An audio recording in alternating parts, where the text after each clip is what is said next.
ਗੁਰਬਾਣੀ ਬੜੀ ਅਗਾਧ ਬੋਧ ਹੈ ਤੇ ਕਈ ਵਾਰੀ ਬੜੇ ਗੁੱਝੇ ਭੇਦ ਜਿਹੜੇ ਨੇ ਉਹ ਨਿਕਲਦੇ ਨੇ ਤੇ ਉਹਨੂੰ ਸਮਝਣ ਦੀ ਲੋੜ ਹੈ। ਆਪਾਂ ਓਪਰੀ ਨਜ਼ਰੇ ਕਈ ਵਾਰੀ ਕਹਦੇ ਵੀ ਇੰਜ ਕਿਵੇਂ ਹੋ ਜਾਂਦਾ, ਕਿਉਂਕਿ ਬਹੁਤ ਸਾਰੇ ਅੱਜ ਕੱਲ ਦੇ ਜਿਹੜੇ ਤਰਕਸ਼ੀਲ ਨੇ ਜਾਂ ਭਾਵੇਂ ਮਤਲਬ ਵੀ ਭਾਵੇਂ ਫਿਲਾਸਫਰ ਵੀ ਹੋਣ, ਪਰ ਉਹਨਾਂ 'ਚ ਵੀ ਇਹ ਥੋੜੀ ਜਿਹੀ ਰੁਚੀ ਹੈ ਕਿ ਹਰ ਗੱਲ ਨੂੰ ਬੜਾ ਉਹਨਾਂ ਨੇ ਖਿੱਚੀ ਜਾਣਾ।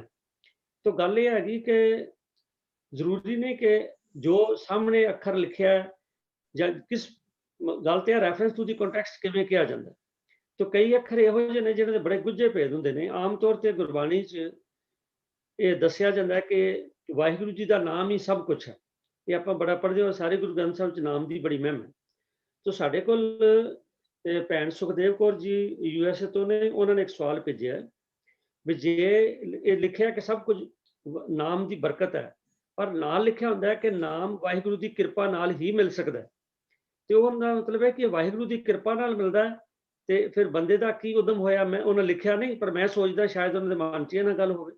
ਮੈਂ ਇਸ ਲਈ ਬੇਨਤੀ ਕਰ ਰਿਹਾ ਵੀਰ ਤਜਿੰਦਰ ਸਿੰਘ ਜੀ ਨੂੰ ਵੀ ਇਹਦੇ ਬਾਰੇ ਕਲੀਅਰ ਕਰਨ ਕਿ ਨਾਮ ਸਭ ਕੁਝ ਹੈ, ਪਰ ਨਾਲ ਹੀ ਲਿਖਿਆ ਹੁੰਦਾ ਹੈ ਕਿ ਵਾਹਿਗੁਰੂ ਦੀ ਕਿਰਪਾ ਤੋਂ ਬਗੈਰ ਨਾਮ ਵੀ ਨਹੀਂ ਜਪਿਆ ਜਾ ਸਕਦਾ। ਇਹਦੇ ਬਾਰੇ ਆਪਣੇ ਵਿਚਾਰ ਦਿਓ।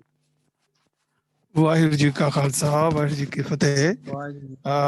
ਗੁਰਬਾਣੀ ਵਿੱਚ ਸਾਨੂੰ ਇੱਕ ਬੜਾ ਸਿਸਟਮ ਸੋਹਣਾ ਬਖਸ਼ਿਸ਼ ਕੀਤਾ ਹੋਇਆ ਹੈ। ਉਹ ਹੈ ਕਿ ਇੱਕ ਅਕਾਲ ਪੁਰਖ ਹੈ, ਫਿਰ ਗੁਰੂ ਹੈ, ਔਰ ਫਿਰ ਸਿੱਖ ਹੈ ਤੇ ਸਾਧ ਸੰਗਤ ਹੈ। ਔਰ ਜਿੱਥੇ ਇਹ ਤਿੰਨਾਂ ਦਾ ਸੀਕੁਐਂਸ ਹੈਗਾ, ਇਸ ਤਿੰਨਾਂ ਸੀਕੁਐਂਸ ਦੇ ਨਾਲ ਹੀ ਸਾਨੂੰ ਕੋਈ ਵੀ ਚੀਜ਼ ਅਸੀਂ ਪ੍ਰਾਪਤ ਕਰਨੀ ਹੈ ਤੇ ਸਾਨੂੰ ਅਕਾਲ ਪੁਰਖ ਅੱਗੇ ਅਰਦਾਸ ਕਰਨੀ ਹੈ। ਸਾਡੀ ਅਕਾਲ ਜਿਹੜੀ ਅਰਦਾਸ ਹੈ ਉਹ ਵੀ ਅਕਾਲ ਪੁਰਖ ਅੱਗੇ ਹੈ, ਤੇ ਇਸ ਨਾਮ ਵਾਸਤੇ ਵੀ ਜਿਹੜੀ ਯਾਚਨਾ ਕਰਨੀ ਹੈ ਉਹ ਅਸੀਂ ਅਕਾਲ ਪੁਰਖ ਨੂੰ ਕਰਨੀ ਹੈ। ਤੇ ਅਕਾਲ ਪੁਰਖ ਜਦੋਂ ਤਰੁੱਠਦਾ ਹੈ ਉਹ ਕਿਰਪਾ ਕਰਦਾ ਹੈ ਤੇ ਉਹ ਗੁਰੂ ਨੂੰ ਮਿਲਾਉਂਦਾ ਹੈ। ਤੇ ਜਦੋਂ ਗੁਰੂ ਨਾਲ ਸਾਡਾ ਮਿਲਾਪ ਹੁੰਦਾ ਹੈ, ਫਿਰ ਗੁਰੂ ਸਾਨੂੰ ਦੱਸਦਾ ਹੈ ਕਿ ਅਸੀਂ ਕਿਸ ਤਰ੍ਹਾਂ ਆਪਣਾ ਇਹ ਜੀਵਨ ਜੁਗਤ ਜਿਹੜੀ ਹੈ ਉਹ ਕਰਨੀ ਹੈ ਤਾਂ ਕਿ ਸਾਡਾ ਜੀਵਨ ਸਫਲ ਹੋਵੇ। ਤੋ ਸਫਲ ਜੀਵਨ ਕਰਨ ਵਾਸਤੇ ਨਾਮ ਸਿਮਰਨ ਬਹੁਤ ਅਤੀ ਜ਼ਰੂਰੀ ਚੀਜ਼ ਹੈ। ਤੇ ਜਿਹੜੀ ਨਾਮ ਦੇ ਜਪਣ ਦੇ ਵਿੱਚ ਸਭ ਤੋਂ ਵੱਡੀ ਰੁਕਾਵਟ ਹੈ ਉਹ ਹੈ ਹਉਮੈ ਨਾਵੇਂ ਨਾਲ ਵਿਰੋਧ ਹੈ।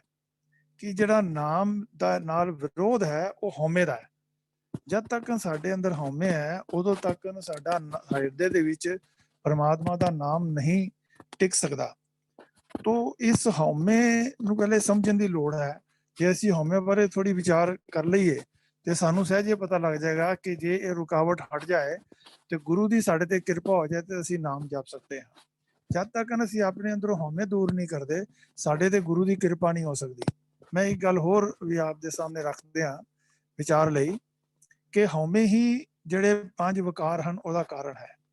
ਹਉਮੈ ਹੈ ਤੇ ਕਾਮ ਹੈ, ਹਉਮੈ ਹੈ ਤੇ ਕ੍ਰੋਧ ਹੈ, ਹਉਮੈ ਹੈ ਤੇ ਲੋਭ ਹੈ, ਹਉਮੈ ਹੈ ਤੇ ਮੋਹ ਹੈ, ਹਉਮੈ ਹੈ ਤੇ ਹੰਕਾਰ ਹੈ। ਜੇ ਹਉਮੈ ਨਾ ਹੋਵੇ ਤੇ ਸਾਡੇ ਅੰਦਰ 5 ਵਿਕਾਰ ਨਹੀਂ ਹੋ ਸਕਦੇ। ਹਉਮੈ ਅਗਰ ਜਾਏਗੀ, ਹਉਮੈ ਜਾਏ ਤਾਂ ਕੰਤ ਸਮਾਈ, ਤੋਂ ਪਿਆਰੇ ਕੰਮ ਨੌ ਨਿਤ ਪਾਈ। ਤੇ ਇਹ ਹਉਮੈ ਵਿੱਚ ਹੀ ਮਨੁੱਖ ਜਿਹੜਾ ਸੰਸਾਰ ਦੇ ਵਿੱਚ ਆਉਂਦਾ ਹੈ।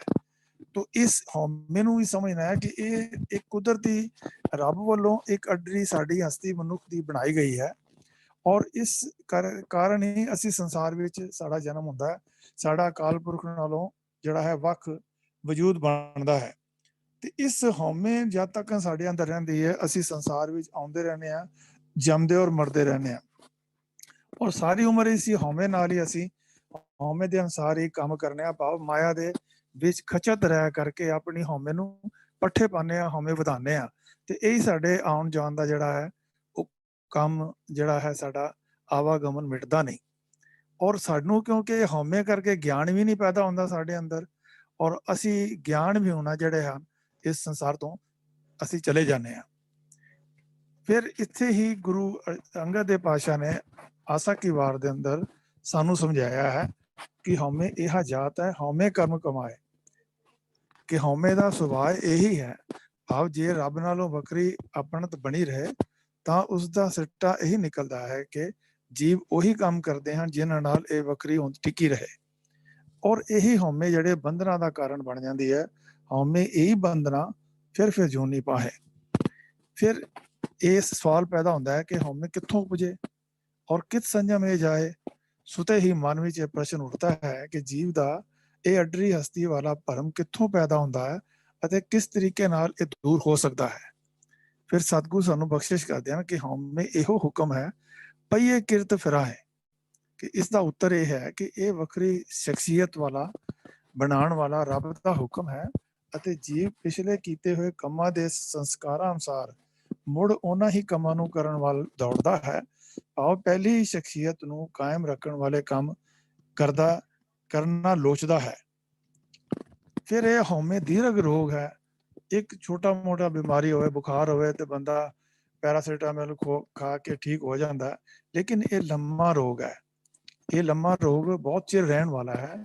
ਭਾਵ ਕਿਸੇ ਕੁਸੰਗ ਵਿੱਚ ਪੈ ਕੇ ਜਦੋਂ ਇੱਕ ਦੋ ਵਾਰੀ ਬੰਦਾ ਸ਼ਰਾਬ ਪੀਣ ਲੱਗ ਜਾਂਦਾ ਹੈ ਤਾਂ ਉਸਨੂੰ ਚਸਕਾ ਪੈ ਜਾਂਦਾ ਹੈ, ਤਾਂ ਉਹ ਚਸਕਾ ਹੀ ਮੁੜ ਆਪ ਉਸਨੂੰ ਸ਼ਰਾਬ ਖਾਨੇ ਵੱਲ ਲਈ ਫਿਰਦਾ ਹੈ।